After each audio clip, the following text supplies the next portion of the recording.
Everyone is aware that the differences between the sexes go beyond obvious physical factors. For example, there is the difference in muscular strength. Automatically, the man will do any heavy work that needs to be done. Both the girl and boy understand that he is better equipped for such work than she is. They also realize that there is a difference in the roles which society expects them to play. And so she will be sympathetic if he is hurt. But she realizes, as well as he does, that men aren't expected to fuss over a little pain the way a woman might. Seldom do such mutually acknowledged differences lead to problems. But many misunderstandings might be avoided if young couples were aware that there are other ways in which the sexes differ. Psychological and emotional ways which may be subtle, but are nevertheless important in any man-woman relationship. For instance, Jane doesn't know that she has a different attitude toward people than Jim has. She hasn't been going with him long enough for her way to clash with his. But to understand her way, you should see it in action. Not long ago, Jane had a problem involving a friend who, frankly, didn't bathe as often as she should. This is how Jane handled it. Hi, Gwen. Hi, Jane. Oh, Gwen. Yeah? Last time we had Jim, I ran out of deodorant, and I was going to borrow some from you. And I saw you didn't have any in your basket either. So since I had to get some for myself, I got some for you, okay? It's supposed to be real good. But you have to use it every day, after your shower. All right, I'll try it. Indirectly and subtly, using a roundabout method, Jane tries to get her point across in a woman's way. And if she hadn't gotten it across this time, she'd have tried something else, equally indirect.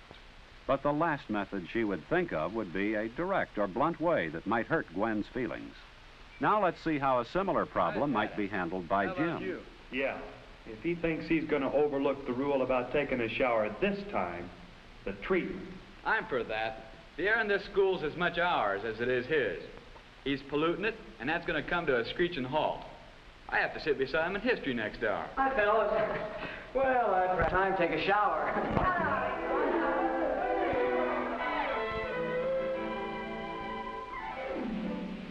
Next time you have to be told to take a shower, we may be forced to get a little rough.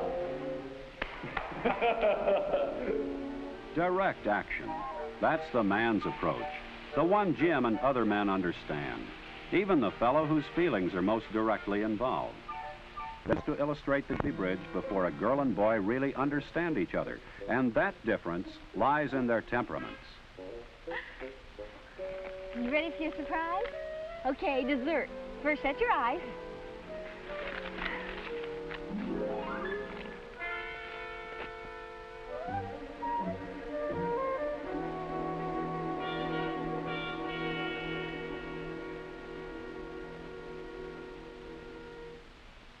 I bet you didn't even know I knew today was your birthday.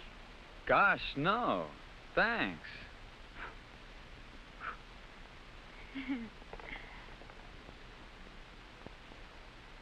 What's the matter? Oh, nothing. I just sort of thought you might want to save it. It was a souvenir of the first time we celebrated your birthday together. Oh, yeah. Sure. In general, women place much more importance on romantic symbols. Men, on the other hand, generally have to work at being romantic, remembering birthdays and anniversaries, surprising their wives and sweethearts with little gifts. We know that Jane is romantic and sensitive to other people's feelings. Well, she is equally sensitive about herself. Touchy is the word a man might use when it comes to interpreting a harmless remark as one that is directed personally toward her.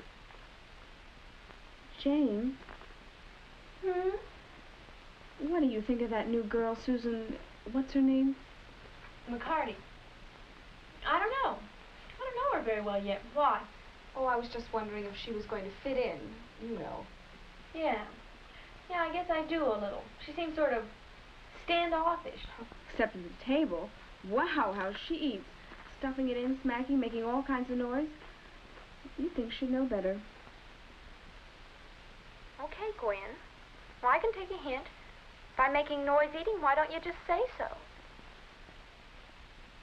Jane personalizes comments, immediately saying to herself, "Am I like that?" And since she is human and quite likely to be like that, she assumes the comment was really meant for her, even though such a thought was far from Gwen's mind. And how about Jim? Is he likely to be different from Jane in this matter of applying general comments to himself? Let's see. As far as I'm concerned, Tolliver's out. I don't want him on a double date, particularly the awards banquet. We're not slated to get any awards, but Tolliver will. He's a whiz. So what? He's a slob. His clothes look like he spilled half his dinner on them.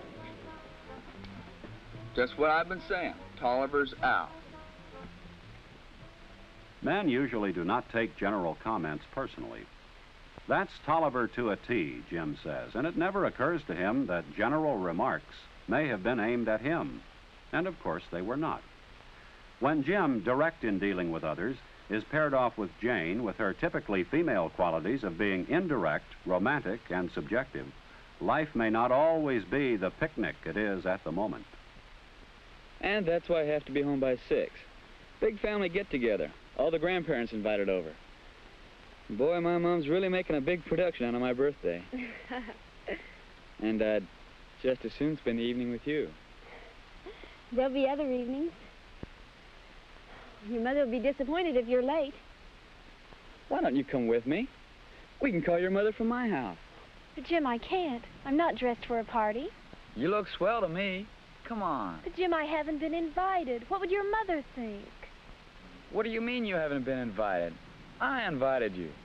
I can't just walk in on her at the last minute. She'd have table arrangements to do over again, everything. She won't care. Come on. Jim, I can't. She will, too, care if someone comes in who isn't expected. Besides, I don't have time to get ready, and I can't let your folks see me like this on a special occasion. What's so special? I've had lots of birthdays. What's special is not really the occasion so much as it is what people will think. Girls must be continuously aware of the impression their actions or appearance might create. Things a fellow can get by with won't do for his girl. Men should be aware that this attitude of society creates problems for women, and indirectly for the men who love them.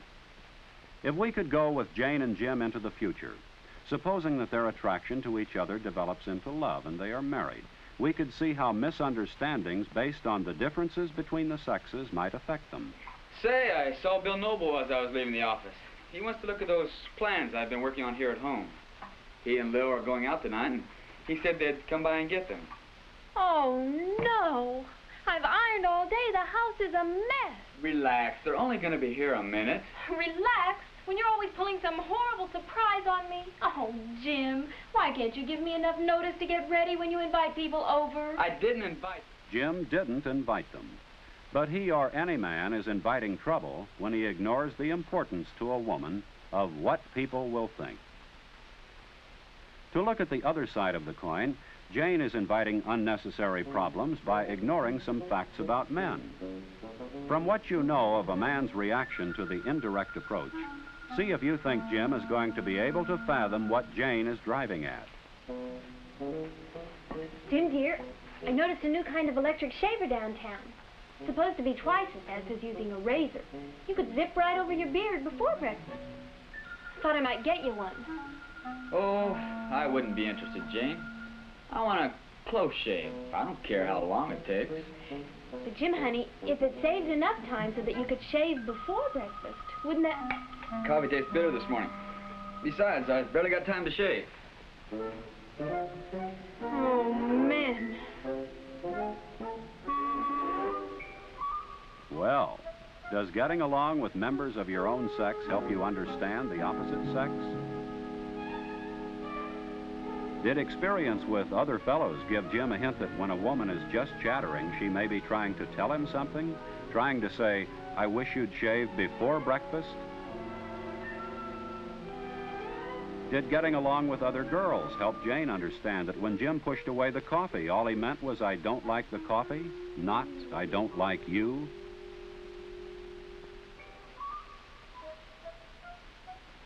But to get back to the picnic and Jim's bewilderment because Jane won't go with him to a birthday dinner because of the way she looks when it's his birthday. to get back to Jane's reaction to the masculine surprise that's been sprung on her. A misunderstanding exists here because each persists in expecting a reaction from the other that one should expect only from someone of his own sex. I just don't understand the way you're acting.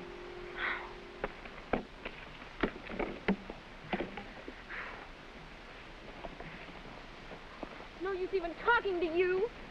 Jane's wrong there. The way to avoid the difficulties that can arise from the differences between the sexes is to face up to these differences and to talk them over.